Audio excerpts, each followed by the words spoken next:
Așadar, predica noastră de astăzi se intitulează Sfinți adormiți. Am numit-o Sfinți adormiți și voi vorbi despre pilda celor 10 fecioare din Matei 25. Ne vom concentra pe acest pasaj în această dimineață. Urmăriți-mă în Bibliile din bănci, dar vom analiza pilda celor 10 domnișoare de onoare sau a celor 10 fecioare. 5 au fost neînțelepte și 5 au fost înțelepte. Așadar, aceasta este o pildă care este predată în timp ce așteptăm venirea lui Iisus. Prin urmare, este o pildă aplicabilă vremurilor în care trăim. Și după cum vedeți pe ecran, aceasta este călătoria noastră de astăzi. După introducere, ne vom uita la fecioarele nechibzuite, apoi la fecioarele înțelepte, apoi vom analiza sosirea mirelui și apoi vom ajunge la concluziile noastre. Și aceasta este călătoria pe care o vom face în această dimineață, în timp ce analizăm această parabolă a lui Iisus din Matei, capitolul 25. Așa. E bine să ne rugăm înainte de predică și să cerem binecuvântarea Duhului Sfânt. Vă invit să plecăm capetele. Tată Ceresc, mulțumim pentru binecuvântările sabatului, îți mulțumim pentru libertatea de conștiință pe care o avem să te adorăm aici în America și mă rog ca, pe măsură ce vorbim și împărtășim astăzi, Duhul Tău să curgă prin mine pentru toți cei prezenți aici astăzi și pentru cei care vor urmări online. Și, Tată, te rog să vorbești prin mine și pentru mine, ca vorbele mele să vină de la tronul Tău de har și te rog să fii slăvit, iar sfinții să fie mai bine pregătiți pentru venirea lui Hristos prin ascultarea acestui cuvânt. În numele lui Iisus ne rugăm amin. Bine, deci pentru introducere, ucenicii erau îngrijorați de faptul că Iisus spunea că templul va fi dărâmat cărămidă cu cărămidă. Și Iisus a spus că nu va rămâne piatră pe piatră în templul din Ierusalim. Și doar ca să înțelegeți, știți cât de semnificativ era acest lucru. A fost cineva aici vreodată la Ierusalim, la zidul plângerii, la zidul de vest? Bine, este imens. Iar zidul de vest reprezintă pietrele de fundație vestice pe care a fost construit templul din Ierusalim, templul lui Irod. Iar templul lui Irod era mai mare decât aproximativ 10 terenuri de fotbal.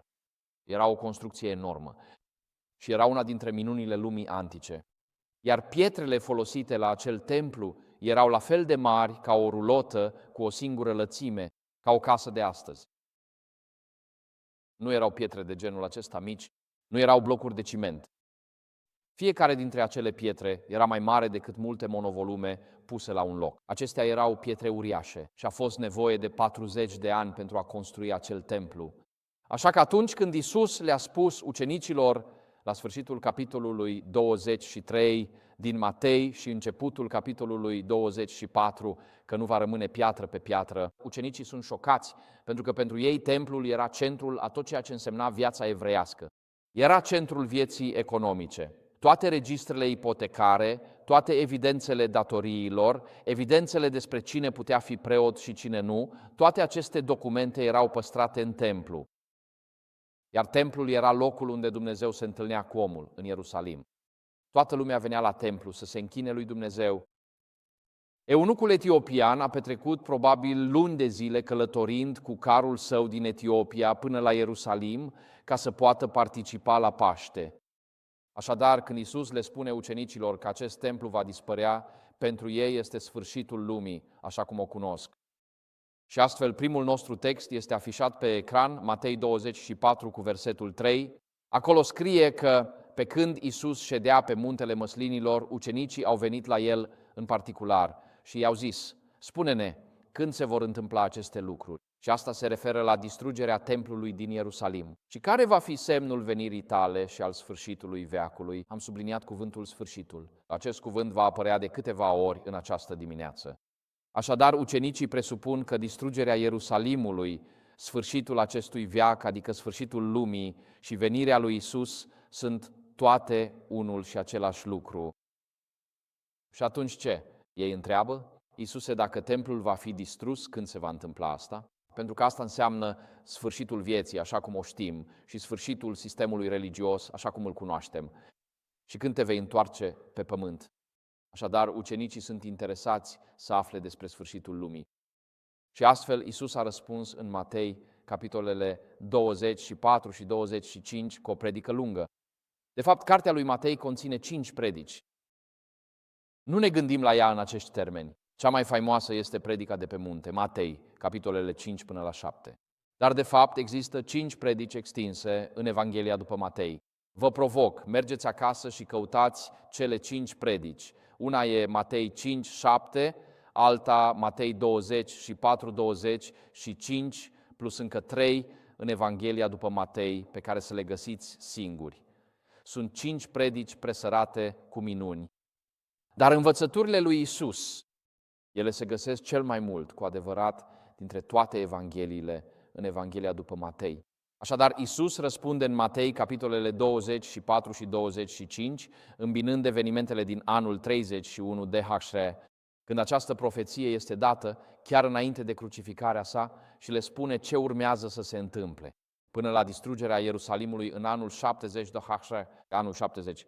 Apoi extinde aceasta dincolo de acel moment până la sfârșitul timpului, când Isus va reveni. Iar Isus, tema sfârșitului națiunii iudaice, ca entitate independentă, iar distrugerea Ierusalimului este îmbinată cu evenimentele care preced venirea lui Hristos și a doua sa venire, pe măsură ce parcurgi Matei, capitolul 24. Apoi, la finalul capitolului 24 din Matei și în capitolul 25, Iisus prezintă 4 pilde care descriu cum ar trebui să trăim în timp ce așteptăm a doua venire a lui Hristos. Așadar, dacă aștepți venirea lui Hristos, înseamnă că ești adventist. Deci aceasta este o predică pentru adventiști. Acestea sunt 4 învățături ale lui Iisus, cele 4 pilde care se referă direct la oamenii care așteaptă venirea lui Hristos. Așadar, următorul diapozitiv arată că Iisus le spune, ei întreabă când va fi sfârșitul veacului, iar Iisus își încheie răspunsul în Matei 20 și 8 cu 20, repetându-le întrebarea pe care i-au pus-o. El spune, iată, eu sunt cu voi în toate zilele până la sfârșitul veacului. Ucenicii întreabă de sfârșitul veacului, iar Iisus le spune, indiferent de evenimentele dintre căderea Ierusalimului și a doua venire, esențial pentru adventiști este că eu voi fi mereu cu voi.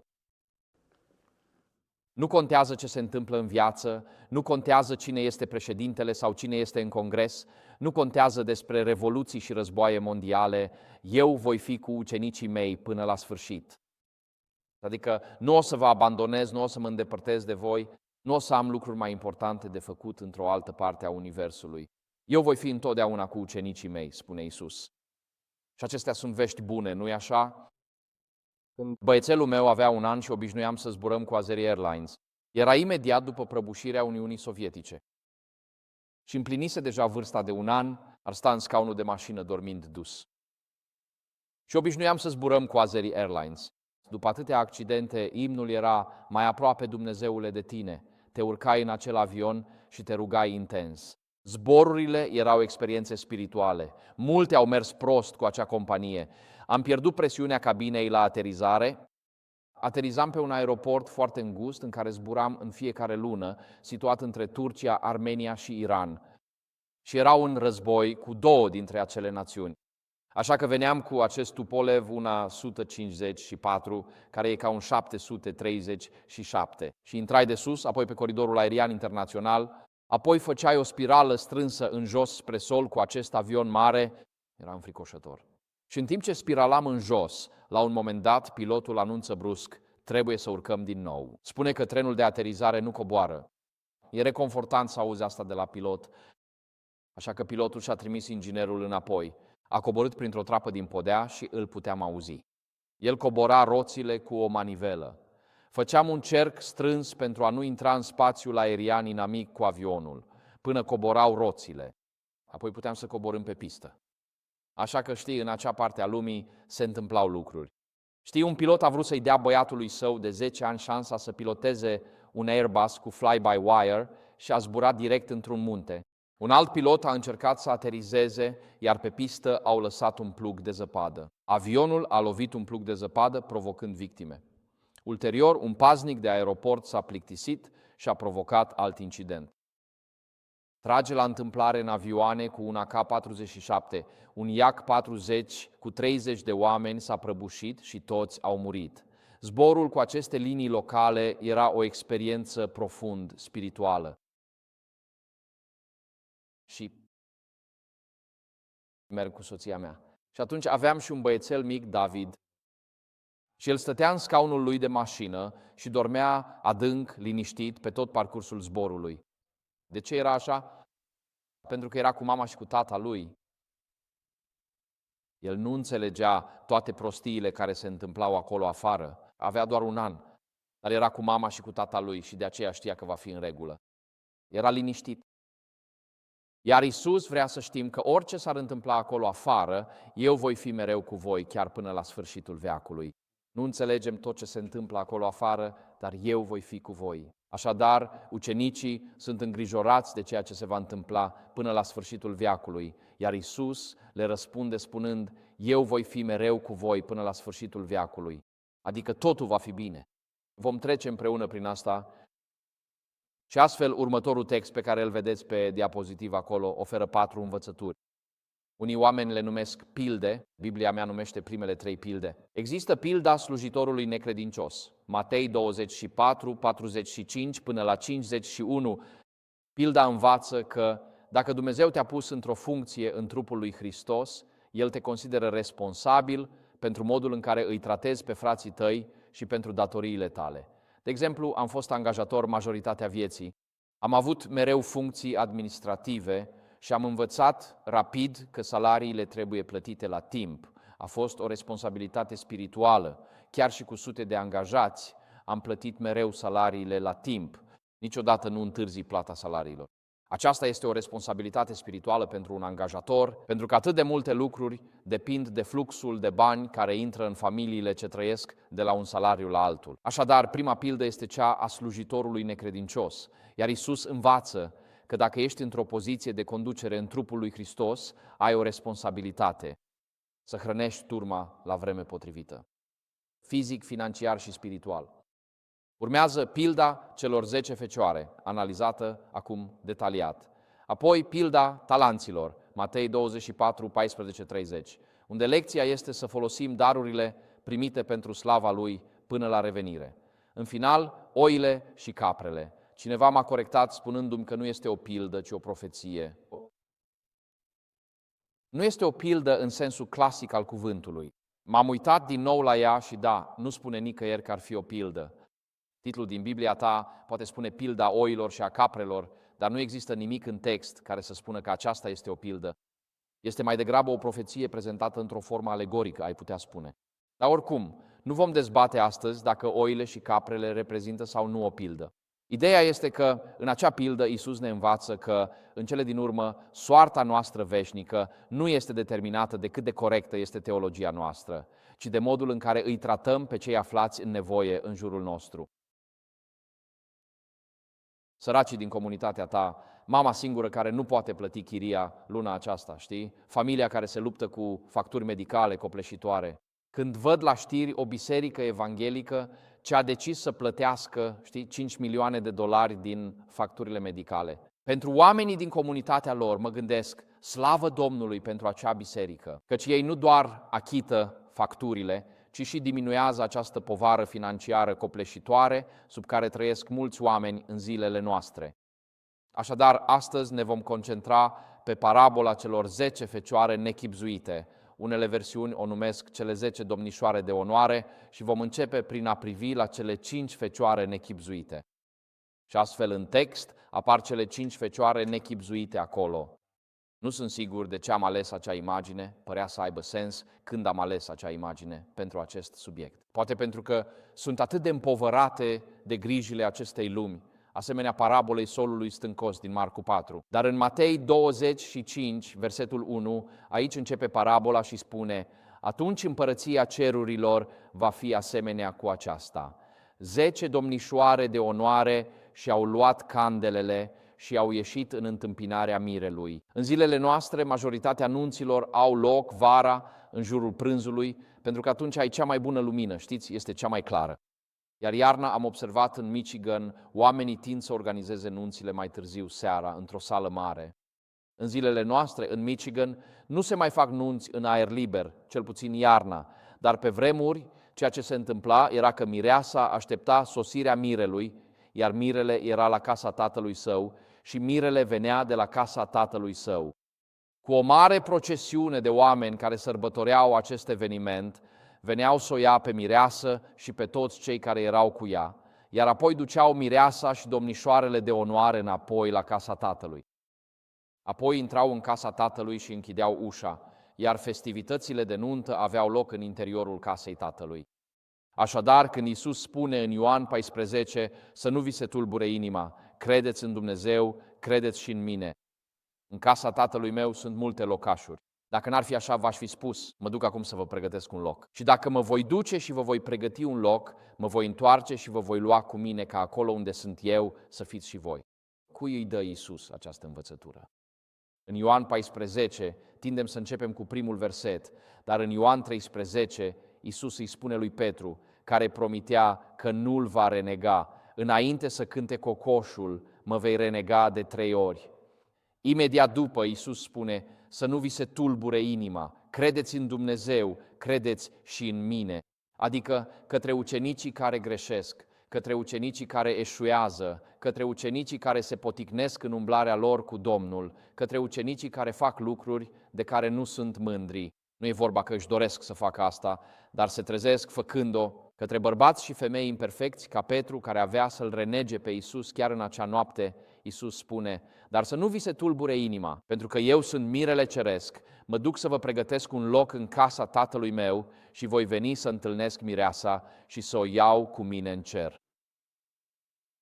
Așadar, în acest pasaj îl avem pe mirele care urmează să vină după mireasa lui, iar cele 10 domnișoare de onoare așteaptă apariția alaiului de nuntă. Ele intenționează să se alăture procesiunii. Se așteaptă să intre în casa tatălui și să participe la festivalul de nuntă și la ospățul mirelui de acolo. Se așteaptă să ia parte, se așteaptă să sărbătorească unirea miresei cu mirele. Acum, următorul slide arată că termenul pentru domnișoare de onoare, partenos, înseamnă într-adevăr fecioară. Și atunci, ce semnifică acest lucru în poveste? Înseamnă că aceste 10 tinere femei îi reprezintă pe cei care s-au păstrat spiritual curați. Ele așteaptă sosirea mirelui, speră să participe la ospățul de nuntă. Așadar, aceste 10 tinere domnișoare îi reprezintă pe cei care mărturisesc credința curată în Iisus Hristos. Ei cred în venirea iminentă a mirelui, adică a lui Iisus Hristos. Ei așteaptă întoarcerea mirelui, adică a lui Iisus Hristos. Așadar, cele 10 domnișoare de onoare sunt în esență adventiști, nu în sensul de adventiști de ziua a 7-a, ca membri oficiali ai bisericii, ci pentru că așteaptă adventul sau sosirea mirelui ceresc. Și ele sunt numite domnișoare de onoare, sunt pure, cuvântul este partenos, fecioare, pentru că mărturisesc că au o credință curată. Așadar, aceștia sunt oameni care cred că așteaptă venirea lui Iisus, pretind că au o credință curată, dar nu totul este în regulă cu acest grup. Și în mâinile lor, se spune, cele 10 domnișoare de onoare, se spune că și-au luat candelele. Și atunci, ce reprezintă candela în această povestire? Aici candela este cuvântul lui Dumnezeu. Psalmul 119-105 spune, cuvântul tău este o candelă pentru picioarele mele și o lumină pe cărarea mea. Cele 10 fecioare îi reprezintă pe cei ce așteaptă a doua venire, având cuvântul Domnului. Ei știu că în cuvântul lui Dumnezeu scrie că mirele ceresc se întoarce pentru poporul său. Deci au Biblia, mărturisesc o credință curată și sunt adventiști în sensul că așteaptă venirea lui Iisus Hristos. Acestea sunt primele lecții pe care le putem învăța despre acest subiect. Cine este acest grup de oameni despre care vorbește Iisus aici? Așadar, ei au cunoștință despre Biblie, au auzit despre a doua venire a lui Iisus Hristos, dar nu totul este în regulă cu ei. Au încercat să se păstreze spiritual curați, dar există câteva probleme în acest grup. Textul următor începe să prezinte problemele lor. Se spune că 5 dintre ele erau nechibzuite și 5 erau înțelepte. Acum este întotdeauna bine să interpretăm Scriptura cu ajutorul Scripturii. La sfârșitul predicii de pe munte, Iisus ne spune povestea despre omul înțelept care și-a construit casa pe stâncă, iar omul nechibzuit și-a construit casa pe nisip. Iar cuvântul pentru înțelept este identic atât în Matei 25 cât și în Matei 7. Și cuvântul pentru nechibzuit, fecioarele nechibzuite și omul nechibzuit este același cuvânt folosit în Matei 25 ca și în Matei capitolul 7. Așadar, diferența dintre aceste două grupuri este că fecioarele înțelepte, prin implicație, și-au clădit viața pe cuvântul lui Dumnezeu. Pe când fecioarele nechibzuite, ele au lumina, lampa, au cuvântul lui Dumnezeu, dar nu și-au clădit viața pe învățăturile lui Isus. Bibliile adună praf pe rafturi. Când spui, astăzi vom studia Habacuc, capitolul 2, ei nu știu unde se află Habacuc în Biblie, pentru că este o carte străină pentru ei. Dacă le-ai spune, hai să facem un studiu biblic despre, doctrina botezului, nu ar ști unde să caute în Biblie. Dacă cineva le-ar cere, poți să ne dai un răspuns pentru credința pe care o prețuiești, nu ar putea să dea un răspuns. Ar spune, lasă-mă să mă întorc și să fac niște cercetări despre asta. Așadar, ei au cuvântul lui Dumnezeu, așteaptă venirea lui Isus, au ceea ce pretind a fi o credință curată, dar sunt neînțelepți în sensul că nu au permis ca făclia din mâinile lor sau cuvântul lui Dumnezeu de pe rafturile lor să fie temelia vieții lor. Vreau să ne provoc pe toți cei de aici astăzi. În ce măsură ne bazăm viețile pe învățăturile lui Isus Hristos? Adică cu adevărat. Am întâlnit odată niște musulmani care citiseră Evangheliile și le cunoșteau mai bine decât aproape orice creștin pe care l-am întâlnit vreodată în viața mea. De ce? Pentru că Isus este Isa al-Masih, Isus Mesia. Dacă El este Mesia, trebuie să știm ce învață El în toate aceste aspecte ale vieții. Așa că vreau doar să vă încurajez. Ca adventiști, dacă vrem să fim fecioare înțelepte și nu fecioare neînțelepte, trebuie să ne bazăm viețile pe învățăturile lui Isus Hristos. Asta înseamnă că trebuie să cunoaștem învățăturile lui Isus pentru noi înșine. Trebuie să știm ce a învățat, când a învățat, de ce a învățat, care era scopul a ceea ce preda și trebuie să ne rugăm ca Duhul Sfânt să ne descopere cum să aplicăm aceste lucruri în viețile noastre. Așadar, orice altceva am citit zilnic, fiți intenționați în a vă hrăni mintea cu o învățătură a lui Isus din unul dintre cele 4 evanghelii. Pentru că atunci când Isus spune, omul neînțelept și-a zidit casa pe stâncă, stânca despre care vorbește este învățătura lui Hristos din acea predică. Stânca aici reprezintă învățăturile lui Hristos. Așadar, dacă îți clădești viața pe învățăturile lui Hristos, ea va rezista furtunilor vieții. Dar dacă îți clădești viața pe lucruri superficiale precum CNN, Fox, jocuri video și altele asemenea, atunci când vor veni furtunile vieții, casa pe care ai construit-o se va prăbuși, pentru că nu este bazată pe ceva solid. Așadar, avem aici aceste 10 fecioare. Toate au cuvântul lui Dumnezeu în posesia lor, toate au o lampă. Dar nu toate își bazează viața pe învățăturile lui Hristos. Ei nu prețuiesc cuvântul lui Dumnezeu în inimile lor. Bibliile lor prăfuiesc. Sunt nominal în mișcarea adventistă, dar spiritual, viețile lor sunt pe nisip, nu pe stânca cuvântului. Tulburător, nu-i așa? Și dacă te gândești în acești termeni, oricine poate trece de la a fi neînțelept la a fi înțelept. Prin alegerile și deciziile zilnice pe care le luăm și prin modul în care ne prioritizăm timpul. Cu toții avem 24 de ore într-o zi. Nimeni nu este mai bogat decât altcineva în ceea ce privește cât timp are la dispoziție. Așadar, totul se reduce la o chestiune de priorități în viețile noastre. Este umblarea mea cu Dumnezeu o prioritate pentru mine sau este doar ceva care se strecoară timp de 2 ore în fiecare sabat dimineața într-o viață altfel laică și haotică? Este o prioritate pentru mine sau nu să-mi bazez viața pe învățăturile lui Hristos? Matei 25, cu versetul 3, următorul verset, Iisus continuă și spune astfel: când cele neînțelepte și-au luat candelele, n-au luat cu ele un de lemn. Așadar, acesta este următorul verset. Când cele neînțelepte și-au luat candelele, n-au luat cu ele un de lemn. Și astfel știm că un de lemnul reprezintă Duhul Sfânt. Luăm acest lucru din Zaharia, capitolul 4, versetele 4 până la 14. Așadar, în acest pasaj, Iisus descrie 2 categorii de adventiști. Nu este vorba doar că ei mărturisesc o credință curată și nici atât de mult că au cuvântul lui Dumnezeu, au candela. Și nu este doar faptul că așteaptă venirea lui Hristos. Uite, lasă-mă să fiu direct. Chiar și Satana așteaptă venirea lui Hristos și are mare mânie din cauza asta, pentru că știe că timpul lui este scurt. Iar demonii, când l-au confruntat pe Iisus, știu că Iisus va veni din nou. Ai venit să ne chinuiești înainte de vremea hotărâtă?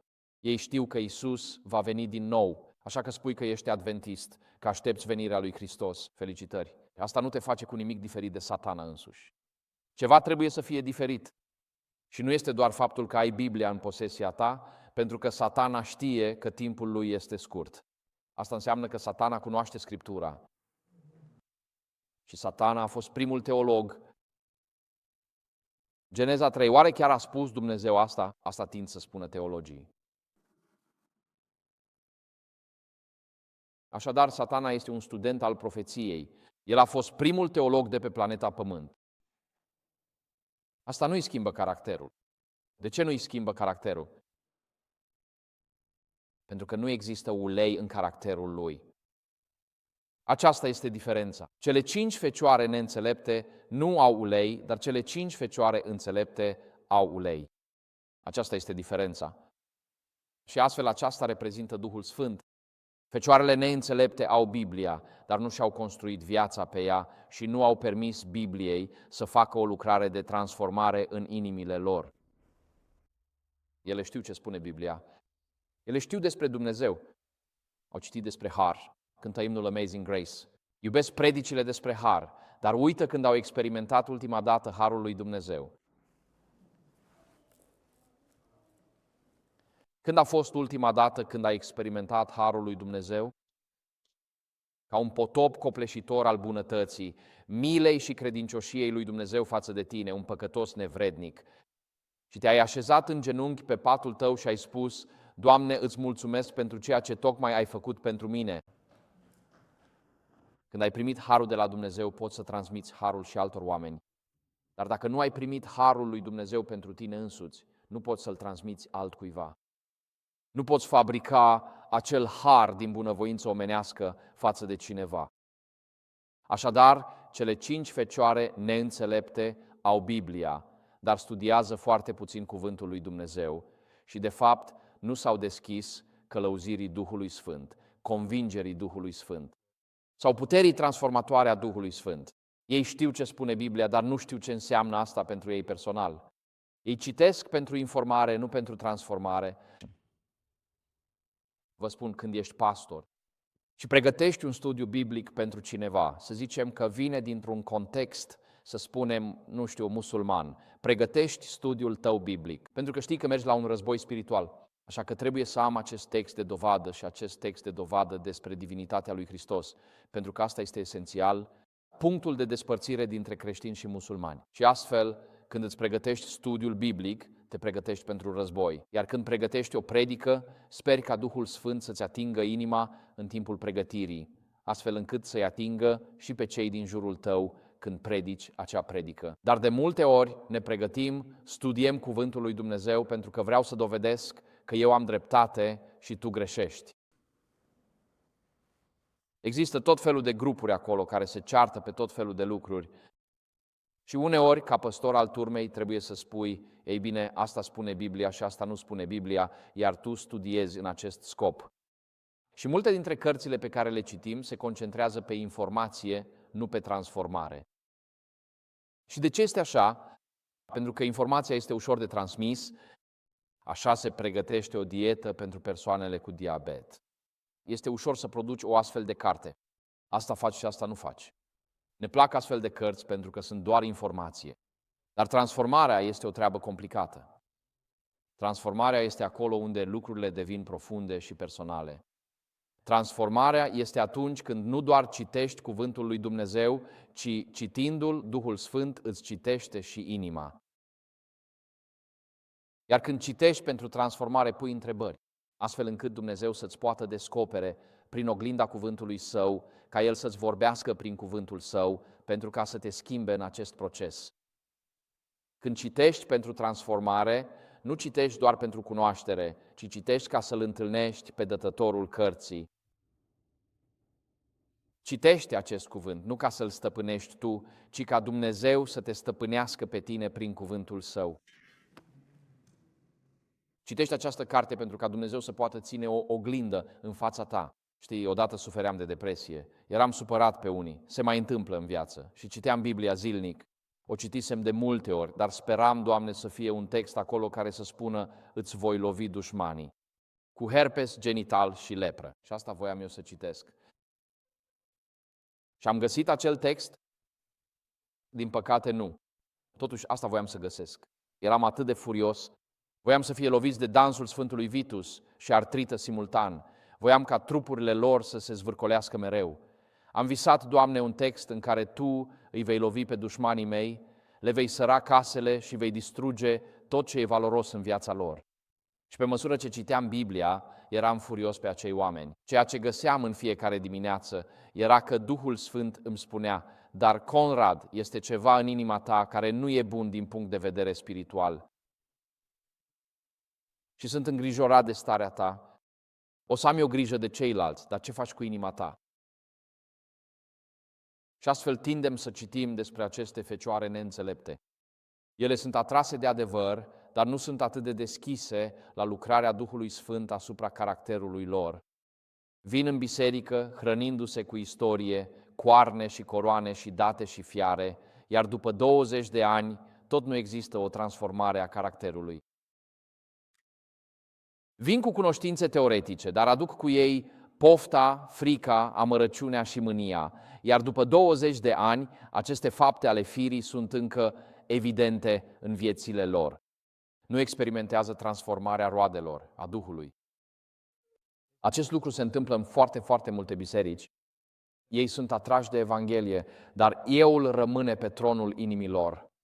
Iar acest lucru împiedică adevărul Evangheliei să prindă rădăcini adânci în viețile lor și să dea naștere unui caracter asemenea lui Hristos. Aceste fecioare neînțelepte, da, sunt adventiști, sunt familiarizați cu teoria adevărului, dar Evanghelia nu a adus nicio schimbare reală în viețile lor. Ei se mulțumesc cu o experiență superficială, de formă. Ca urmare, ei știu despre Dumnezeu, dar nu îl cunosc personal pe Dumnezeu. Și astfel, mulți nu au nicio siguranță a mântuirii atunci când ajung pe patul de moarte. Găsesc mult prea mulți oameni care ajung pe patul de moarte, deși au fost creștini toată viața și care sunt îngroziți că vor muri fără nicio siguranță a mântuirii. Se întâmplă mult prea des. Să nu ai siguranța mântuirii este o tragedie, mai ales pentru un ucenic al lui Iisus Hristos. Dacă ești ucenic, urmezi acolo unde El te conduce. El vrea să te conducă spre acele curți cerești. Și dacă am încredere în El că mă va conduce, da, chiar prin valea umbrei morții. Dar într-o zi, în acel psalm, El mă va conduce, așa că voi locui în casa Domnului pentru totdeauna. Despre asta vorbește acel psalm, psalmul 23. Dacă am încredere în El că mă va conduce în acea direcție, de ce aș avea lipsă de siguranță? Dacă am încredere în El că știe calea prin valea umbrei morții, El știe. Va trebui să mănânc în prezența dușmanilor mei, dar știu de asemenea că toiagul și nuiaua Lui mă vor proteja. Și știu că în cele din urmă, la sfârșitul zilei, El mă va conduce în curțile cerului de sus. Atunci de ce mi-e frică? De ce nu am siguranța mântuirii? Pentru că am siguranța mântui atunci când îmi țin privirea asupra celui pe care îl urmez, pentru că El știe cum să mă duc acolo, iar eu nu știu. Sora White face acest comentariu, este pe următorul nostru slide. Ea spune: este o afirmație solemnă pe care o fac bisericii, că nici măcar unul din 20 ale căror nume sunt înregistrate în cărțile bisericii nu este pregătit să-și încheie istoria pământească. Și ar fi la fel de lipsiți de Dumnezeu și fără speranță în lume ca și păcătosul obișnuit. Ei pretind că îi slujesc lui Dumnezeu, dar îl slujesc cu mai multă râvnă pe Mamona, trăind ca păcătoșii, pretinzând că sunt creștini. Aceasta este din cartea Christian Service, pagina 421. Gândiți-vă la ceea ce spune ea acolo. Ea spune că nici măcar unul din 20 nu are siguranța mântuirii dintre cei ale căror nume sunt pe registrele bisericii. Asta înseamnă că dacă ești botezat în biserică, tot ai o șansă mai mare de 95% să fii pierdut. Unul din 20 înseamnă 5%.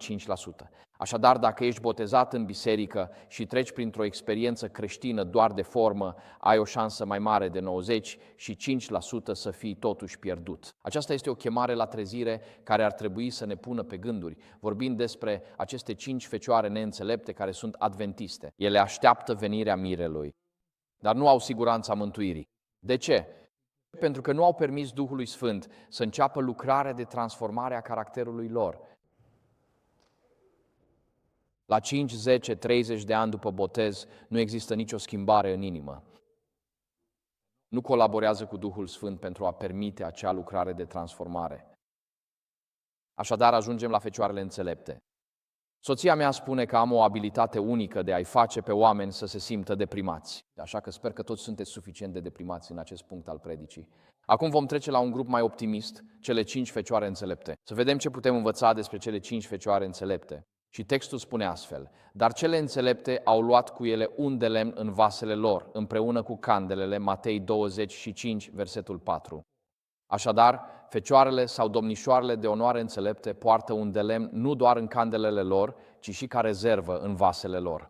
Ele știu că urmează vremuri tulburi.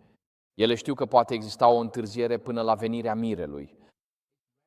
În unele culturi, nunta este oficial la ora 3, dar cu cât este mai înalt statutul mirelui sau al miresei, cu atât nunta începe mai târziu în realitate.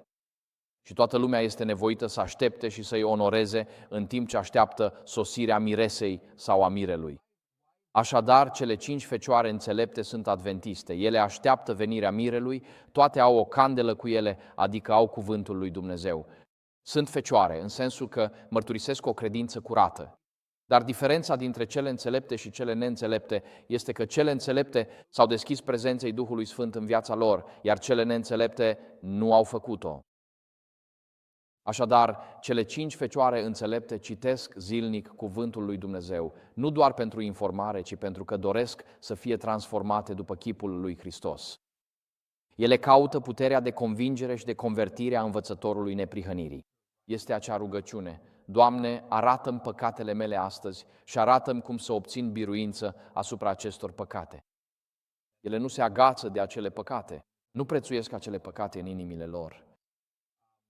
Știți Isaia 59, 1 și 2, brațul Domnului nu este atât de scurt încât să nu poată salva și urechea lui nu este atât de surdă încât să nu poată auzi, dar păcatele voastre v-au despărțit de Dumnezeu, astfel încât El nu vă aude rugăciunile. Așadar, atunci când prețuim păcatul în inimile noastre, când avem acele păcate private, acele domenii în care ne gândim, trăim o viață bună, Dumnezeu va ierta acest mic păcat din viața mea. Sunt bine. Sunt un om bun, îmi plătesc impozitele, respect limita de viteză. Știi, eu tratez oamenii cu blândețe. Dar, Doamne, doar această mică parte din viața mea, acesta este un păcat privat, prețuit. Știi, în balanță sunt încă bine. Aceștia nu sunt fecioarele înțelepte. Ele citesc cuvântul lui Dumnezeu și îl roagă pe Duhul Sfânt să le arate cum pot deveni mai asemănătoare cu Hristos în fiecare zi. Caută acel spirit asemănător cu Hristos, caută acea transformare a caracterului. Colaborează cu Duhul Sfânt, curățând buruienile și pietrele din inimile lor, astfel încât inimile lor să nu mai fie un pământ stâncos, ci să reprezinte un pământ bun, pregătite să aducă o recoltă bogată pentru Dumnezeu. Atenția lor este îndreptată spre a-L cunoaște pe Dumnezeu și a fi cunoscute de Dumnezeu, nu spre grijile acestei lumi, atracția bogățiilor sau dorința de posesiuni. Iar Iisus continuă să spună în Matei 25, versetele 5 până la 6, fiindcă mirele întârzia, toate au ațipit și au adormit. Dar la miezul nopții s-a auzit un strigăt: iată, sau iată vine mirele, ieșiți în întâmpinare. Acum Iisus, amintiți-vă, spunea această pildă ucenicilor. Iar în Matei 24 ei au spus: spune-ne când, care va fi semnul venirii tale? Când va fi sfârșitul veacului? Și când va fi distrus templul din Ierusalim? Iar ei se așteptau ca Iisus să se întoarcă imediat. De fapt, în Luca, capitolul 19, avem un pasaj paralel cu acesta. Se spune că ucenicii credeau că împărăția lui Dumnezeu urma să apară imediat. Asta spune textul în Luca 19:11. Așadar, ucenicii cred că Iisus se va întoarce imediat. Și astfel Iisus introduce în pildă acest aspect. Aici el introduce conceptul unei întârzieri. El spune că mirele a întârziat. Așadar, pentru voi, cei 12 ucenici de pe muntele Măslinilor, lucrul acesta nu se va întâmpla atât de repede pe cât v-ați dori. Va exista o întârziere aici, pentru că el spune în parabolă. Parabola spune că mirele a întârziat. Așadar, va exista o întârziere. Și de ce va avea loc această întârziere? Ei bine, pe următorul slide din Hristos, lumina lumii, avem un răspuns acolo. Se spune că dând Evanghelia lumii este în puterea noastră. Să facem ce? Să grăbim întoarcerea Domnului nostru. Gândiți-vă la asta pentru o clipă. Putem grăbi revenirea lui Iisus Hristos. Cum? Aducând Evanghelia lumii. Nu doar să așteptăm, ci să și grăbim venirea zilei lui Dumnezeu. Așadar, dintre cele 10 fecioare, acei adventiști care așteptau venirea mirelui, toți stau pe acolo și într-un fel adorm. Nu fac prea multe pentru a grăbi venirea mirelui, dar sora White spune aici că atunci când aducem Evanghelia lumii, grăbim întoarcerea Domnului. Asta este un adevăr minunat.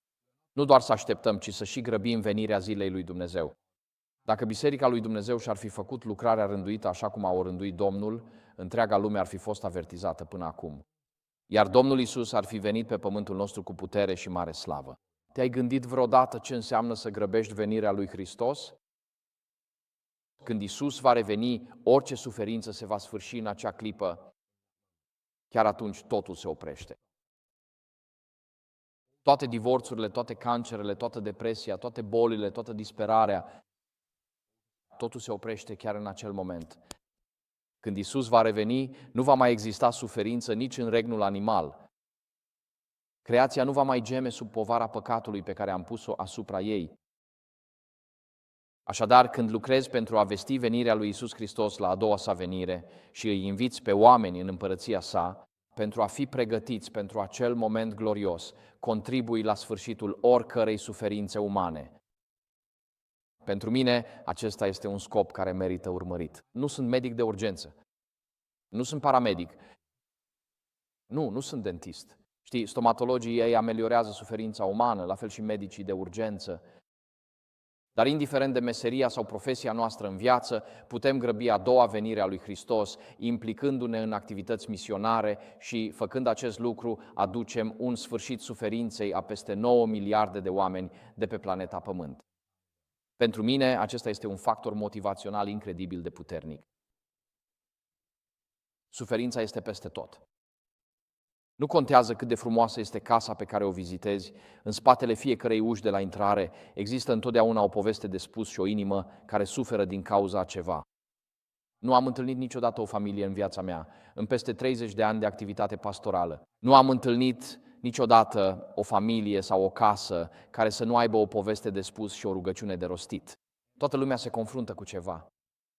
Iar atunci când ne implicăm în lucrarea de evangelizare, când ne implicăm în misiune, când decidem că vom aduce Evanghelia lumii, grăbim revenirea Domnului nostru. Pentru mine acesta este un motivator incredibil de puternic. Așadar, acele fecioare înțelepte, toate adorm împreună cu fecioarele neînțelepte, pentru că nu fac ceea ce Dumnezeu vrea de la ele. Chiar dacă sunt fecioare înțelepte, ele de fapt nu fac ceea ce își dorește mirele, adică să-i anunțe venirea. Mirele vrea să se întoarcă pentru mireasa lui. Dar el dorește de asemenea ca nimeni să nu piară, ci toți să vină la pocăință și astfel să fie mântuiți. Așadar, există o întârziere. Deci fecioarele înțelepte au o sarcină de îndeplinit. Și ascultați-mă bine, fecioarele înțelepte, candelele lor luminează până când sosește mirele în pildă. Ceea ce înseamnă că lămpile lor strălucesc la miezul nopții, pentru că textul spune că mirele vine la miezul nopții. Acum, care este cea mai întunecată oră a nopții? Miezul nopții, oră. Așadar, Dumnezeu dorește un grup de oameni, fecioare înțelepte, care au o credință pură, au cuvântul lui Dumnezeu și au deschis inimile către puterea transformatoare a cuvântului lui Dumnezeu și strălucesc pentru Isus în cea mai întunecată oră a pământului. Lămpile lor ard la miezul nopții. Poate că sunt adormiți și moleșiți acolo, dar sunt hotărâți ca mărturia lor să nu se stingă. Indiferent de întunericul spiritual care se așterne peste lumea noastră. Când întunericul se adună înainte ca Iisus să vină din nou și vine acea criză finală de conștiință, când Iisus spune: veți fi urâți de toți oamenii din pricina numelui meu, ei nu își vor ascunde lumina sub obroc, o vor lăsa să strălucească înaintea lumii. Sunt hotărâți să strălucească pentru Iisus, indiferent ce se întâmplă, indiferent de ura acestei lumi, indiferent de persecuția care se abate asupra lor, indiferent de dezbinarea și schisma și profețiile false și toate celelalte lucruri din biserică, de lipsa de dragoste și trădare și toate celelalte lucruri despre care Iisus vorbește în altă parte, în Matei 20:14. În ciuda tuturor acestor prostii care se întâmplă, concentrarea lor, scopul lor, tot ce pot vedea, viziunea veșnică, este concentrată pe trebuie să câștig suflete pentru Hristos. Știți cum îl cheamă? Tipul ăla, adventistul, obiector de conștiință din Pacific. Desmond Doss. Când era acolo sus și, știți, lua oameni de pe creasta aceea care a primit medalia de onoare, ceea ce se ruga el în timp ce făcea asta era: Doamne, lasă-mă să mai salvez încă unul. Încă unul. Și a coborât. Câți au fost? 59 sau cam așa de oameni de pe acea stâncă sub focul năprasnic al japonezilor? Și cumva Dumnezeu i-a protejat și el a salvat multe vieți prin acea minune de pe stânca aceea din Iwo Jima. Încă unul. Încă unul. În fața unei opoziții mortale: Doamne, ajută-mă să mai salvez încă unul. Acesta este genul de devotament pe care Dumnezeu îl caută la cele 5 fecioare înțelepte.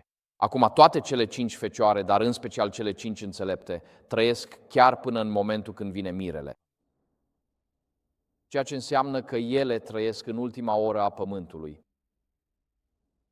Acum, cele 5 fecioare înțelepte nu sunt Avram, Isaac și Iacov în acel grup.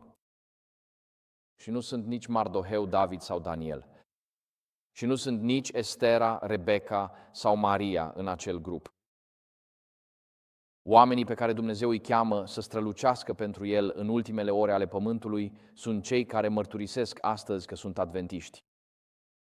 Într-o lume pe moarte, într-o lume care se prăbușește, când întunericul lumii devine tot mai adânc, prin providența misterioasă a lui Dumnezeu, noi suntem cei care trăim în acest timp, nu Avram, Isaac sau Iacov. Când Dumnezeu căuta oameni care să lumineze în cea mai întunecată oră a pământului, El te căuta pe tine și mă căuta pe mine. El nu l-a pus pe Iosif aici. El nu l-a pus pe Isaia aici. El nu l-a pus pe Ioan Botezătorul aici. El a spus: va exista un grup de oameni în nordul central al statului Michigan, iar ei mă vor iubi. Ei vor avea o credință curată, vor citi cuvântul lui Dumnezeu zilnic, vor colabora cu Duhul Sfânt în procesul de transformare a inimii și vor străluci pentru mine în fața tuturor opozițiilor pe care această lume le poate arunca asupra lor. Nu ne-am născut doar în această perioadă. Ne-am născut pentru această perioadă. Și nu ne-am născut doar în această perioadă și nu ne-am născut doar pentru această perioadă, ci ne-am născut special pentru acest timp. Suntem noi în 2026, nu Avram, Isaac și Iacov. Așa că, dacă crezi că nu ai nimic de făcut sau că nu poți face nimic pentru Domnul, ei bine, în moduri misterioase, noi suntem cei care îl urmăm pe Hristos în timp ce pământul intră în criza sa finală și în cea mai întunecată oră, ceea ce înseamnă că El are încredere în tine. El știe că putem străluci pentru El. El știe că putem menține acea mică lampă aprinsă, indiferent ce ne-ar face această lume. Dumnezeu are încredere în noi și ne încredințează să strălucim pentru El în cea mai întunecată oră a pământului. Nu am fost doar născuți în această perioadă sau în acest timp, ci ai fost născut pentru acest moment al istoriei. Așadar, lasă-ți lumina să strălucească pentru Isus, indiferent de ce se întâmplă. Vânturi albastre suflă acolo afară, vânturi de doctrină falsă, vânturi de persecuție, vânturi de apostazie, vânturi ale urii lumii. Nu contează. Dumnezeu vrea ca acele fecioare înțelepte să strălucească până la și prin miezul nopții, până în momentul în care Isus va reveni. Ai fost născut pentru acest timp. Dumnezeu are încredere în tine și nu există nicio limită la ceea ce poate face Dumnezeu prin viața celui care este pe deplin dedicat Lui și care este împuternicit de Duhul Sfânt. Putem fi mulți sau puțini la număr, nu contează pentru Dumnezeu. Dumnezeu nu salvează prin care de luptă sau prin armate. Lucrarea se face prin Duhul lui Dumnezeu. Și acesta este Duhul Sfânt, care poate fi revărsat peste toți cei care îl cer astăzi. Așadar, aceste fecioare înțelepte strălucesc și răspândesc lumină în întunericul lumii. Lămpile lor rămân aprinse pe tot parcursul nopții, pe tot parcursul întârzierii. Când mirele se întoarce, în cea mai neagră oră a istoriei, când întunericul spiritual acoperă lumea, lămpile lor strălucesc pentru Isus. Mi se pare uimitor să mă gândesc că Dumnezeu aș putea fi printre acele 5 fecioare înțelepte care strălucesc pentru tine în cea mai întunecată oră a pământului. Vreau să fiu în acel grup de fecioare pentru că ele sunt cele care sunt salvate, iar fecioarele neînțelepte sunt pierdute în poveste, sunt adventiști doar cu numele, au cuvântul lui Dumnezeu, dar lampa lor nu strălucește în cea mai întunecată oră a pământului. E mai bine să mergi cu valul, să te conformezi. E mai bine să nu spui nimic despre anumite lucruri. E mai ușor să nu vorbești despre lucruri, pentru că nimeni nu vrea să-și scoată capul deasupra parapetului. E mai ușor să nu iei atitudine și să nu mustri lucrurile când ceva nu merge bine, pentru că oamenii vor crede că ești un agitator dacă te ridici și spui că ceva nu este în regulă aici. Dar nu, Dumnezeu caută oameni care să strălucească pentru El, indiferent de ce spune sau crede lumea despre ei. Asta pot fi eu și poți fi și tu, prin harul lui Dumnezeu. Sora White spune astfel, următorul citat este dintr-o serie de citate din parabolele Domnului Hristos. Ea spune, așadar, urmașii lui Hristos trebuie să răspândească lumină în întunericul lumii. Prin Duhul Sfânt, cuvântul lui Dumnezeu este o lumină, deoarece devine o putere transformatoare în viața celui care îl primește. Prin implantarea în inimile lor a principiilor cuvântului Său, Duhul Sfânt dezvoltă în oameni atributele lui Dumnezeu. Lumina slavei sale, caracterul său trebuie să strălucească în urmașii săi.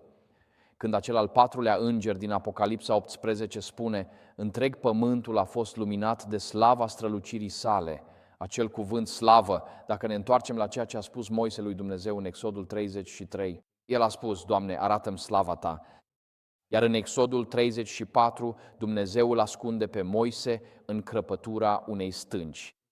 Apoi spune, slava mea este caracterul meu, Domnul, Domnul, Iahve, Iahve, milostiv și plin de har, păstrând legământul până la 1000 de generații pentru cei ce-L iubesc. Știi, deci slava lui Dumnezeu este caracterul Său, iar Dumnezeu vrea ca lumea să fie luminată de o manifestare a caracterului Său printre urmașii Săi. Aceea putem fi noi, pot fi eu, poți fi tu. Și nu este dincolo de prin mijloace omenești, nu este posibil. Dar când viața ta este umplută și transformată de Duhul Sfânt, toate lucrurile sunt posibile. Toate lucrurile sunt posibile. Următorul slide, vă rog. Sora White continuă spunând următoarele. Ea spune că în acest timp un mesaj de la Dumnezeu trebuie proclamat. Un mesaj iluminator prin influența sa și mântuitor prin puterea sa. Nu e așa că este minunat? Evanghelia, vestea bună despre un mântuitor care se întoarce la păcat, care poartă păcatul, care iubește păcătosul, este iluminatoare prin influența ei și mântuitoare prin puterea ei. Lumea noastră moare din lipsă de speranță în aceste zile. Ea continuă spunând, caracterul său trebuie făcut cunoscut. În întunericul lumii trebuie să fie revărsată lumina slavei sale, lumina bunătății sale, a milei și a adevărului. Așadar, noi ca adventiști avem o misiune de îndeplinit. Nu să stăm și să ne ascundem lumina sub obroc, ci să împărtășim fără scuze și fără rușine vestea bună că există un Mântuitor care iubește păcătosul, poartă păcatul, ia locul nostru și care va reveni curând. Numele Lui este Iisus Hristos. Și acesta este motivul pentru care suntem adventiști. Și ea continuă să spună în următorul citat de aici. El spune, dar niciun om nu poate oferi ceea ce el însuși nu a primit. Adică dacă nu ai primit Evanghelia și nu ai primit Duhul Sfânt, nu va curge prin tine către altcineva. Așadar, cu toții avem de făcut o lucrare profundă și personală de supunere și deschidere, a fi intenționat. Nu se întâmplă din întâmplare. Când există intenționalitate și prioritizarea timpului în umblarea noastră cu Domnul, începem să experimentăm asta.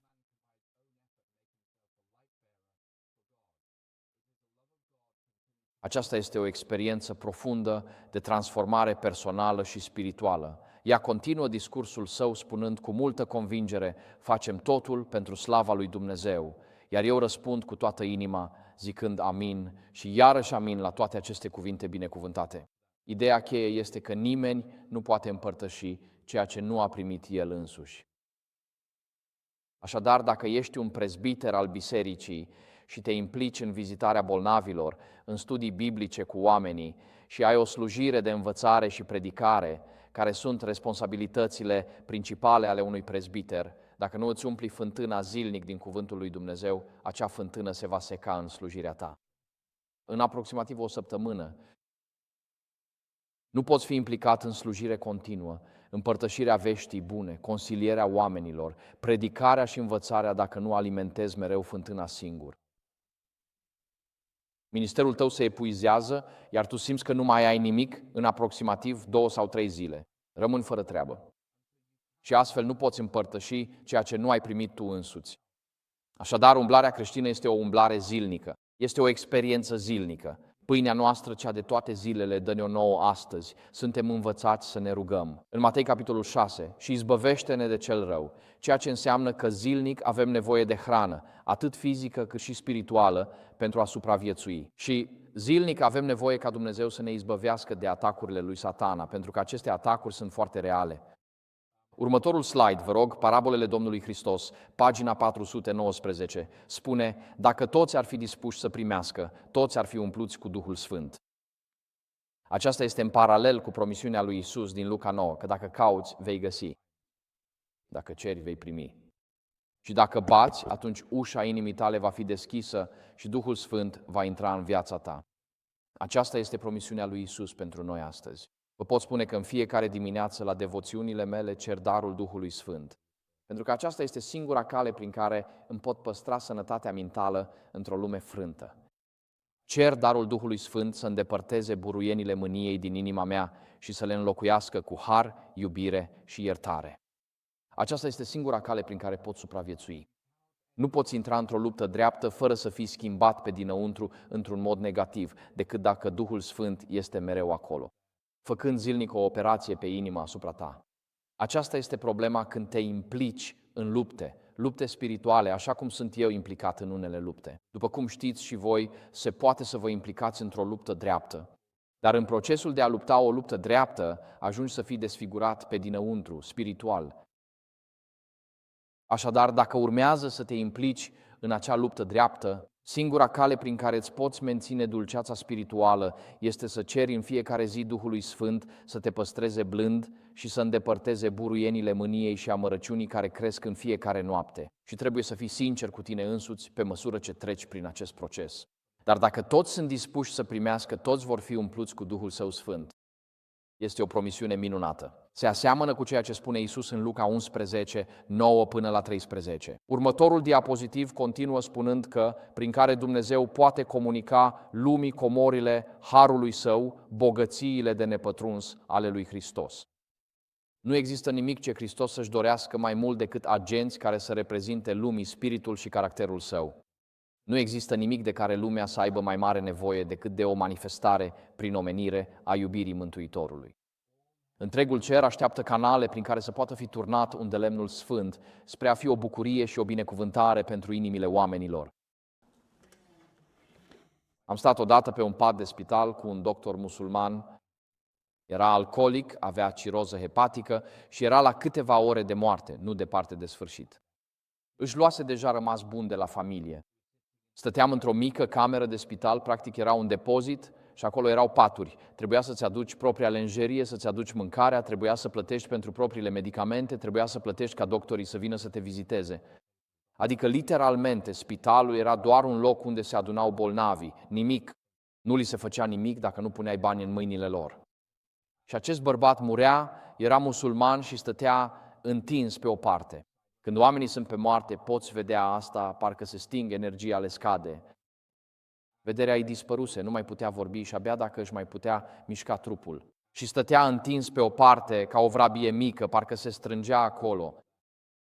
Și doctorii i-au spus: morți de ciroză hepatică, nu te mai putem ajuta. Așa că i-am ținut mâna și am spus: doctor Namic, cred că așa îl chema, i-am zis: dacă mă poți auzi, strânge-mi mâna. A fost o mică strângere a mâinii mele. E în regulă. În general, auzul este ultimul simț care se pierde. Știi, ai grijă când stai la căpătâiul unei rude pe moarte. Pentru că dacă începi să spui lucruri de genul, da, nu am iubit-o niciodată cu adevărat, era o bătrână morocănoasă cu tare și cu tare și când își revine, vei fi șters din testament. Așa. Da. Mulțumesc, soră. Așadar, ai grijă ce spui. Dacă ești lângă mormântul cuiva pe moarte, cere-i Biblia. Și citește cu mare atenție Biblia. Și apoi spune-mi, te rog, care sunt acele părți care au fost subliniate acolo? Isaia 54 și Isaia 55. Înseamnă mult pentru mine. Citește-le părțile subliniate, pentru că, știi, asta i-a impresionat când erau în viață. Și când vor muri, acele cuvinte le vor aduce o alinare incredibilă în acel moment. Așadar, cereți Biblia pacientului și citește-i în timp ce moare cuvintele pe care, știți, le-a subliniat. Ei bine, m-am așezat lângă doctor Namic, i-am ținut mâna. Am spus, doctor, e Namic, am spus, eu sunt creștin, tu ești musulman, dar eu cred că Iisus te poate vindeca. Am spus, vrei să mă rog ca Iisus să te vindece? Și nu era nimic. Am spus, doctor, Namic, mă auzi? S-a auzit o strângere de mână, iar soția lui își luase deja rămas bun și era afară și ulula, așa cum se face în Orientul Mijlociu. Și am spus, doctor, Namic, am spus, ca și cum ai muri. Am spus, vrei să-L rog pe Iisus să te vindece? Și el a fost o strânsoare ușoară. Aceasta este moartea lui, nici măcar ultima suflare. E ca și cum ar dispărea. Da, îl rog pe Iisus să mă ajute. Așa că am rostit o scurtă rugăciune în limba rusă și l-am rugat pe Iisus să-l vindece pe doctor Namic. Și apoi am terminat cu o rugăciune și i-am spus, doctor Namic, am spus, do svidania. Acum do svidania înseamnă, literalmente, așteptăm cu nerăbdare până la svidania, următoarea noastră întâlnire. Deci do svidania înseamnă la revedere. La fel ca au revoir în franceză, ce înseamnă până ne vom revedea. Sau în germană, auf Wiedersehen, adică până ne revedem. Goodbye provine din engleza medie, de la God be with ye. Când ne luăm rămas bun, le spunem de fapt, Dumnezeu să vă aibă în pază până ne revedem. Nu e un adio, ci doar un au revoir. Așa i-am spus, doctor Namic, am spus, do svidania, doctor Namic. Paca, o rusă foarte colocvială, înseamnă ne vedem cândva. Apoi m-am întors la biroul meu, fără să mă aștept ca el să mai trăiască. Și a doua zi a apărut la clinica pe care o conduceam într-o stare de sănătate bună. Ciroza hepatică era complet vindecată. Iar acest doctor musulman nu se mai oprea din a le spune tuturor că Iisus i-a vindecat trupul și l-a readus la viață. Și acel doctor musulman era cardiologul prim-ministrului. I-a spus prim-ministrului, sunt adventiști în oraș, tipul acesta s-a rugat, iar Iisus m-a vindecat când doctorii renunțaseră și eram pe moarte. Trebuie să asculți rugăciunile acestor adventiști. Ei bine, i-a povestit prim-ministrului ce s-a întâmplat. Și câțiva ani mai târziu, prim-ministru s-a ridicat în Parlament, guvernul interzicea bisericile protestante, dar premierul a susținut adventiștii, spunând, Dumnezeu lucrează prin rugăciunile lor, fiind o binecuvântare pentru comunitate. Nu vă atingeți de ei.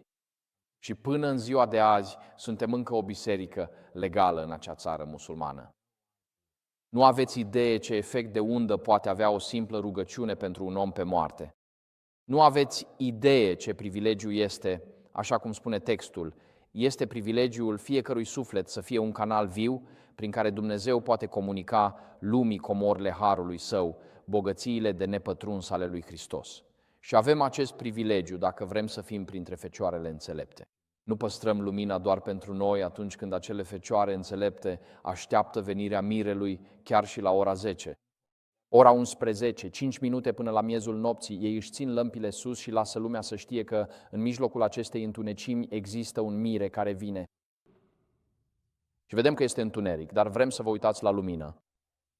Vom vesti venirea lui Hristos, indiferent ce spune această lume despre El. Vom vesti venirea lui Hristos, vom trăi pentru El, vom străluci fără rușine, fără scuze, lumina Evangheliei, în ciuda urii lumii îndreptate împotriva urmașilor lui Hristos. Așadar, când își strălucesc lumina în cea mai întunecată oră, așa cum este în această pildă, înseamnă că strâng din dinți. Ei împărtășesc Evanghelia nu în vremuri bune, ci în vremuri grele. nu își vor abandona mărturia. Indiferent de acțiunile lumii, ale bisericii sau de opinia societății, vom vesti lumii că există un mântuitor care ne ia locul și ne șterge păcatul. Și este un mântuitor care va veni curând. Și este un mântuitor care îi iubește pe păcătoși. Și vine pentru mine și vine pentru tine. Într-o eră a apostaziei răspândite, a sfinților lipsiți de dragoste, a respingerii legii lui Dumnezeu, a mișcărilor schismatice și a falșilor Mesia, Dumnezeu are încă un mesaj care strălucește prin acele fecioare înțelepte. Un mesaj care luminează prin influența sa și mântuiește prin puterea sa. Iar în cea mai întunecată oră a pământului, lumina caracterului lui Dumnezeu va străluci prin acele fecioare înțelepte, ale căror caractere reflectă acum caracterul lui Dumnezeu. Dragoste, milă și har, către o planetă care moare în păcat. Așadar, ajungem la a treia dintre cele 3 etape ale noastre din această dimineață. Și aceasta este sosirea mirelui. Și am găsit acolo o imagine mai modernă pentru acest moment, sosirea mirelui. Iar textul spune astfel în Matei 25, de la 7 la 9. Spune, atunci acele domnișoare de onoare s-au ridicat și și-au pregătit candelele. Toate cele 10 domnișoare de onoare. Mirele vine. Atunci cele nebune le-au zis celor înțelepte, dați-ne din un de lemnul vostru. Dar ele au răspuns, nu ne-ar ajunge nici nouă, nici vouă. Mai bine duceți-vă la cei ce vând și cumpărați-vă singure. Acum mirele sosește. Putem vedea că el sosește, dar candelele noastre încă luminează, însă ale voastre s-au stins. Așa că fugiți la Walmart sau la orice Walmart spiritual, de unde vă luați un de lemnul și vă refaceți proviziile, dar noi avem destul. Încă avem prezența Duhului Sfânt în viețile noastre. Încă strălucim pentru mire, chiar și când El merge pe drum, așa cum îl vedem venind în fața noastră. Cele neînțelepte își dau seama că nu mai au un de lemn. Ele îi roagă pe cele înțelepte să le dea din un de lemnul lor, dar cele înțelepte refuză. De ce refuză cele înțelepte să împartă un de lemnul lor? Mirele este aproape aici. Te-ai gândit că ele au grijă atât de fecioarele neînțelepte, cât și de ele însele. De ce refuză cele înțelepte să le dea un de lemnul lor celor neînțelepte? Răspunsul este acesta, pentru că caracterul nu se poate transfera. Nimeni nu poate crede în locul altcuiva. Cele 5 fecioare neînțelepte au presupus că o asociere superficială cu sfinții, cu fecioarele înțelepte, este suficientă. Ei au presupus asta, cumva. Doar parcurgerea ritualurilor vieții religioase, venirea la biserică în fiecare săptămână, participarea la întâlnirile de rugăciune, returnarea unei zeciuială cu credință, citirea asta, aia și citirea lecției de la școala de sabat, dacă într-adevăr aveți timp pentru asta. Ei au presupus că parcurgerea ritualurilor unei vieți religioase este ceea ce îi va duce în rai. Dar nu au avut petrolul. Nu au avut loc schimbarea în inimă. Ei sunt adventiști ritualici, dar nu sunt adventiști cu adevărat convertiți. Dacă un om nu se naște din nou, spune Iisus, nu poate intra în împărăția lui Dumnezeu. Trebuie să te naști din apă și din Duh. Poate ai fost botezat odată cu apă, dar ai nevoie de botezul zilnic al Duhului Sfânt. Ești mântuit odată și apoi ești mântuit zilnic. Ceri umplerea cu Duhul Sfânt în fiecare zi. Fecioarele neînțelepte descoperă acum că atunci când ușa harului se închide, este prea târziu să mai meargă, căutând un caracter asemenea lui Hristos. Nu poți fi mântuit doar pentru că vii, nu ești mântuit pentru că trăiești într-o familie evlavioasă. Ești mântuit când te-ai născut din nou. Nu ești mântuit prin asociere. Tineri, ascultați-mă astăzi, nu sunteți mântuiți doar pentru că părinții voștri sunt mântuiți. Trebuie să faceți voi înșivă o alegere pentru Iisus Hristos. Nu ești mântuit dacă ești un bărbat care se uită la pornografie, bea alcool și este căsătorit cu o soție evlavioasă și nu vei intra în cer. Pe meritele ei. Ești mântuit când te-ai născut din nou. Nu ești mântuit pentru că te asociezi cu oameni evlavioși și sfinți, până când nu ești și tu numărat printre oamenii evlavioși și sfinți. Așadar, nu ești mântuit prin asociere. Nimeni nu ajunge în cer pe meritele altcuiva. Iar când cele neînțelepte le cer celor înțelepte să le dea din unde lemnul lor, cele înțelepte refuză, pentru că nu poți transfera caracterul, sfințirea de la o persoană la alta. Criza de la închiderea timpului de probă, care în această parabolă este reprezentată de închiderea ușii și de faptul că cele 5 fecioare neînțelepte nu pot intra, va dezvălui adevărata natură a umblării noastre cu Dumnezeu. Nu putem să-L ținem pe Hristos la distanță astăzi și să spunem, dar vreau intimitate cu El când voi ajunge în cer. Dacă nu ai bucurie în umblarea ta cu Hristos astăzi, atunci nu vei aștepta a doua Lui venire mâine, pentru că nu înseamnă nimic pentru tine. Ori umbli cu Domnul astăzi și găsești bucurie în această umblare cu Domnul și de aceea aștepți cu nerăbdare venirea Lui, pentru că este o relație la distanță pe care vrei să o vezi încheiată. Deci este o relație zilnică, ori doar mimezi credința și crezi că atunci când vei ajunge în cer, Dumnezeu va trebui să-ți schimbe gusturile spirituale. Dar deocamdată, lasă-mă să mă uit în exces la NFL și la toate celelalte lucruri la care bărbații se uită în exces. Nu e că aș avea o problemă cu NFL-ul, dar știi, ne amuzăm cu zeii acestei lumi prea ușor. Și bărbații care se așează și deschid o bere duminica la prânz și se uită la NFL, 3 meciuri, unul la rând. Pentru ce trăiesc ei? Ei așteaptă doar să moară. Mulțumesc, soră. Au trecut 45 de minute. Vine mirele, ceasul. Au fost 60 de minute, nu-i așa, surioară? O, Doamne! O să am niște gânduri necreștine despre tine în acest moment, soră. Asta a fost 60 de minute? Mai bine am pune capăt acestei situații, nu-i așa? Ne ocupăm prea mult de această predică. Deci oricum, când vine mirele, Matei 25, versetul următor aici, pe când intrau ele să cumpere, a venit mirele. Cei care intraseră deja cu el la ospățul de nuntă și ușa s-a încuiat. Acesta este sfârșitul perioadei de probă. Mai târziu au venit și celelalte domnișoare de onoare, spunând, Doamne, Doamne, deschide-ne. Dar el le-a răspuns, adevărat vă spun, nu vă cunosc. Când se încheie perioada de probă, caracterul tău este fixat. Judecata cerească preadventă s-a încheiat acum. Destinul vostru veșnic este stabilit atunci când se termină perioada de probă. Cele neînțelepte încearcă să meargă să cumpere mai mult un de lemn, dar după ce perioada de probă s-a încheiat, nu mai poți căuta mai mult un de lemn. Pentru că nu mai poți primi botezul cu Duhul Sfânt. Transformarea caracterului trebuie să aibă loc înainte de încheierea perioadei de probă. Înainte ca destinul nostru veșnic să fie cunoscut în judecata preadventă. Aceste fecioare neînțelepte, care sunt adventiști doar cu numele, vor primi de fapt partea finală a mâniei lui Dumnezeu, la fel ca cei răi, pentru că sunt pierduți. Următorul nostru diapozitiv vorbește despre acest lucru. Se spune cei care au avut ocazia să audă și să primească adevărul și s-au unit cu Biserica Adventistă de ziua a 7-a, numindu-se poporul care păzește poruncile, dar nu au mai multă vitalitate în consacrarea față de Dumnezeu decât bisericile nominale. Vor primi urgia lui Dumnezeu, la fel de sigur ca și bisericile care se opun legii lui Dumnezeu. Numai cei care sunt sfințiți prin adevăr vor alcătui familia regală, în locuințele cerești. Hristos a plecat să pregătească pentru cei care îl iubesc și păzesc poruncile Lui. Cuvinte care trezesc, cuvinte care dau de gândit. După închiderea timpului de probă există două grupuri. Cei care primesc ultimele urgii din Apocalipsa 16 și cei care trec prin ceea ce Ieremia numește timpul de necaz al lui Ieremia. Cei răi, cei care primesc urgia lui Dumnezeu, sunt cei răi. Sunt neghina și sunt fecioarele neînțelepte, adventiști pierduți, pentru că nu au permis ca un de lemnul Duhului Sfânt să le schimbe inimile. Iar cei înțelepți trec printr-un timp de încercare pentru a demonstra universului profunzimea credinței lor și veridicitatea, adevărul mărturisirii lor de credință. Toți trec printr-o perioadă de necaz înainte ca Iisus să vină din nou. Dar fecioarele neînțelepte sunt numărate printre cei răi și sunt aruncate afară în acea pildă. Ei vor primi ultimele urgii ale lui Dumnezeu.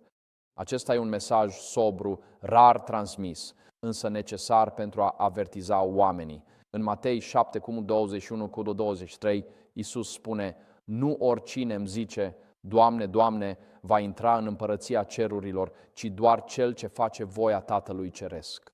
În ziua aceea mulți îmi vor zice, Doamne, n-am prorocit, n-am scos demoni și n-am făcut minuni în numele Tău. Atunci le voi spune, niciodată nu v-am cunoscut voi cei fără de lege. Termenul biblic este anomir, care înseamnă fără lege. Așadar, cei care sunt pierduți la sfârșitul timpului nu sunt pierduți. Pentru că nu au venit la biserică, nu sunt pierduți pentru că nu au predicat sau nu au învățat. Și toate celelalte ei sunt pierduți pentru că au respins legea lui Dumnezeu. Toate cele 10 porunci. Și ne întrebăm, de ce este posibil acest lucru? Pentru că nu poți fi în păcat cu Dumnezeu fără să fii în păcat cu caracterul Său, iar legea lui Dumnezeu este o reflectare a caracterului Său. Așadar, Dacă vrei să fii în păcat cu Dumnezeu, ești în păcat cu legea Lui și vei susține legea Lui morală în toate aspectele vieții tale. Dumnezeu vrea ca noi să păzim legea Sa. Când te căsătorești, viața ta se schimbă, știi? Dacă ești un bărbat înțelept, vrei să respecti dorințele și nevoile soției tale. Și când va fi a noastră, eu am cea de-a 26-a aniversare a nunții mele peste doar câteva săptămâni. De fapt, ei bine, va fi vinerea viitoare. Mulțumesc tuturor că mi-ați amintit. Dar oricum, e bine să ne amintim. Știu că soția mea ar vrea să iasă la masă și dacă îi spun să ieșim la masă, trec cu mașina pe lângă restaurantele ei preferate și spun să mergem la Taco Bell anul acesta.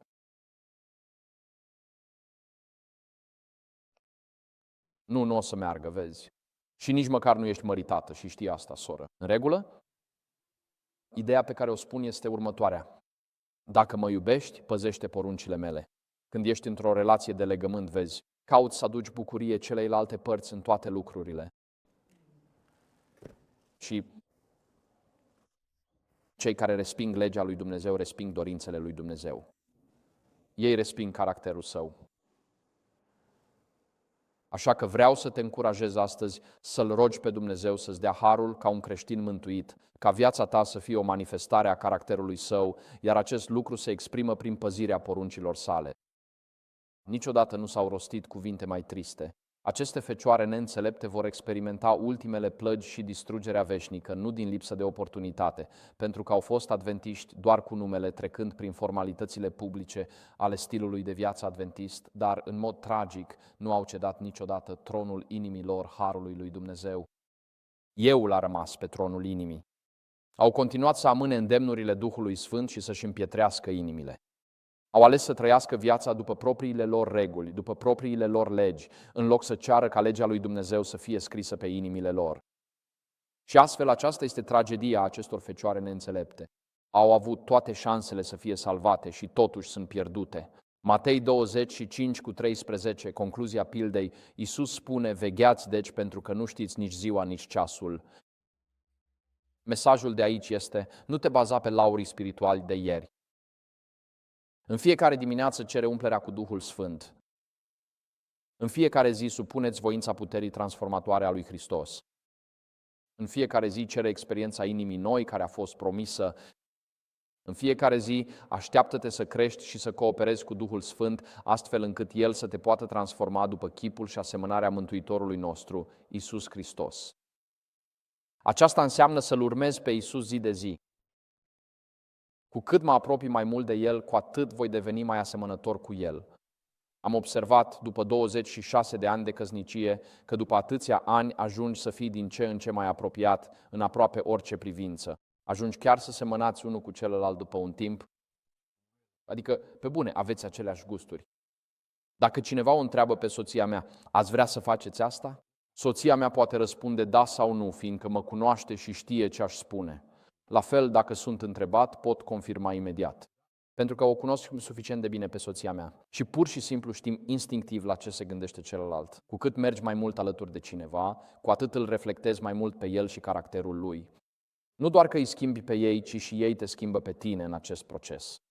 Și cu cât umblăm mai mult cu Hristos, cu cât cerem mai mult infinitul în Duhul Sfânt, asemenea fecioarelor înțelepte, cu atât ne apropiem mai mult de Hristos și reflectăm mai mult caracterul Său lumii. Lumea are nevoie urgentă de o manifestare a caracterului lui Dumnezeu în toată gloria sa, văzută prin creștini în 2025. Următorul slide vorbește despre lecțiile lui Hristos. Ne apropiem de încheiere aici. Sora se uită la mine cu ceasul. Știu că trebuie să închei aici. Se spune că religia lui Hristos înseamnă mai mult decât iertarea păcatelor. Înseamnă îndepărtarea păcatelor noastre și umplerea golului cu harul Duhului Sfânt. Înseamnă iluminare divină, bucurie în Dumnezeu. Înseamnă o inimă golită de sine și binecuvântată cu prezența statornică a lui Hristos. Când Hristos domnește în suflet, există puritate și eliberare de păcat. Slava, plinătatea, desăvârșirea planului Evangheliei se împlinesc în viață. Frumusețea și acceptarea Mântuitorului aduc o strălucire de pace desăvârșită, iubire desăvârșită și siguranță desăvârșită.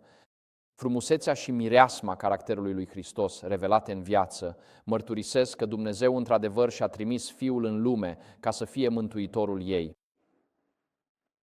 Așadar, nu este vorba doar despre mărturisire și pocăință, este vorba despre a colabora cu Dumnezeu în procesul de transformare a caracterului, iar acest proces poate începe chiar astăzi. Nu suntem fixați ca înțelepți, dar poți alege azi unde vei fi numărat. Prin alegerile și prioritățile noastre, prin unde ne petrecem timpul și pe ce ne concentrăm mintea. Dacă vrei să știi unde te afli, întreabă-te. În traficul de vineri după amiază, cu creierul obosit, încotro fuge mintea când nu o ghidezi conștient? Unde se duce mintea ta? Și asta îți va arăta nivelul la care mintea ta este cu adevărat degenerată sau regenerată. Fii sincer cu tine însuți. Nu ești fixat ca fiind înțelept și nici ca fiind neînțelept. Cu toții putem alege zilnic să fim sfătuiți printre cei înțelepți. Vreau să te provoc astăzi, să faci această alegere, nu doar să stai în bănci într-o dimineață de sabat, ci să-L rogi pe Dumnezeu să fii sfătuit printre cei înțelepți. Roagă-L pe Dumnezeu să lucreze o minune de transformare în inima ta. În concluzie, înainte ca timpul de probă să se încheie și destinele noastre veșnice să fie pecetluite, va avea loc o redeșteptare a evlaviei printre poporul lui Dumnezeu. Aceasta este cea mai urgentă nevoie a noastră. Următorul slide spune că o redeșteptare a adevăratei evlavii are loc întotdeauna când oamenii îngenunchează și se roagă. Și redeșteptarea nu are loc niciodată până când oamenii nu îngenunchează și nu încep să se roage. Cu toții putem experimenta o redeșteptare spirituală chiar în casele noastre, pur și simplu în funcție de cât timp petrecem în rugăciune. Și deschizându-ne inimile înaintea lui Dumnezeu și spunându-i ce se întâmplă cu adevărat. El deja știe, dar noi rostim aceste lucruri ca să auzim realitatea cu urechile noastre. Și apoi îl rugăm să ne schimbe din interior spre exterior. Ea continuă spunând, nu există nimic de care Satana să se teamă mai mult decât ca poporul lui Dumnezeu să curețe calea îndepărtând orice piedică, astfel încât Domnul să poată revărsa Duhul Său peste o biserică slăbită și o adunare nepocăită. Dacă Satana ar fi avut ce vrea, nu ar mai exista niciodată o altă trezire, mare sau mică, a sfârșitului timpului. De-a lungul istoriei mântuirii, indiferent dacă este vorba de baptiști, metodiști, menoniți, anabaptiști sau orice altă denominațiune, fiecare renaștere religioasă din istorie are loc atunci când există o rugăciune concertată și unită între sfinți. Acasă și în congregație. Aș mai avea multe de spus, dar timpul a expirat. Dar am vorbit mult. Mă rog ca Duhul Sfânt să fie adus convingere în inima cuiva astăzi. Indiferent dacă stai sau nu în bănci, trebuie să alegi. Implicit să fii nechibzuit. Alegerea conștientă trebuie numărată printre cei înțelepți. Fie că dai zeciuială sau ești instructor de sabat, nimic nu contează cu adevărat la final. Fecioarele înțelepte sunt umplute cu Duhul Sfânt. Ei permit Duhului Sfânt să-i transforme din interior spre exterior în fiecare zi și caută această experiență. De-ar fi ca toți cei de aici astăzi să fie numărați printre cei înțelepți. De-ar face toți astăzi din aceasta prioritatea vieții lor. Sau ca toți astăzi să hotărască că în cea mai întunecată oră a pământului această mică lumânare nu se va stinge. Voi străluci pentru Dumnezeu în cele mai întunecate momente ale istoriei pământului, iar când pentru restul veșniciei vom privi la planul de mântuire. Vreau să fiu eu știrea. Vreau ca oameni din lumi neatinse de păcat să privească la viața mea ca la un exemplu despre ce înseamnă să strălucești pentru Dumnezeu în mijlocul răului și nelegiuirii spirituale. Putem alege astăzi. Vreau să vă încurajez să faceți această alegere. Să fiți sfătuiți printre cei înțelepți, nu printre cei neînțelepți, și să primiți darul vieții veșnice. Când Mirele va veni și ne va primi la nunta, la cina mielului, alegeți-L pe Dumnezeu astăzi. Alegeți viața. Rugați-L pe Dumnezeu. Spuneți, Doamne, vreau să fac parte dintre acele fecioare înțelepte, iar El vă va trimite Duhul Său Sfânt. Aceasta este promisiunea lui Hristos pentru tine personal, iar Dumnezeu va face pentru tine infinit mai mult decât poți începe să-ți imaginezi pentru tine însuți. Să încheiem cu un cuvânt de rugăciune. Tată Ceresc, astăzi ne-am oprit asupra acestei învățături a lui Isus. Și, Tată, indiferent unde stăm sau ce purtăm sau ce cărți avem pe rafturile de acasă, mărturisim că sunt momente când suntem fecioare neînțelepte. Te rugăm acum, Doamne, să ne trimiți Duhul Tău Sfânt, să ne ierți pentru trecut și ca astăzi să fie o zi nouă și să fim socotiți printre cei înțelepți. Tată, îți încredințăm caracterele noastre, cerându-ți să ne schimbi, să ne transformi. Vom fi atât de transformați, nu va mai exista nicio urmă a ceea ce a fost înainte, ci vom fi atât de transformați prin înnoirea minții noastre, încât viețile noastre să fie cu adevărat o jertfă vie pentru Tine. Mă rog, Doamne, ca această adunare, cei care urmăresc online, pe măsură ce ne transformi în fecioarele înțelepte, ca lumina Evangheliei să strălucească prin noi oriunde în via Ta ne-ai chemat să trăim, ca lumina Evangheliei să strălucească în cele mai întunecate ceasuri ale pământului, fără rușine, fără scuze, neclintit. Vom străluci pentru Tine, până când va veni din nou Isus. Și, Tată, când mirele va veni din nou pe norii gloriei, îi cerem cu umilință să vină să ne caute pe fiecare dintre noi. Aceasta este rugăciunea noastră în numele lui Isus, Domnul nostru și Mântuitorul care va veni. Amin.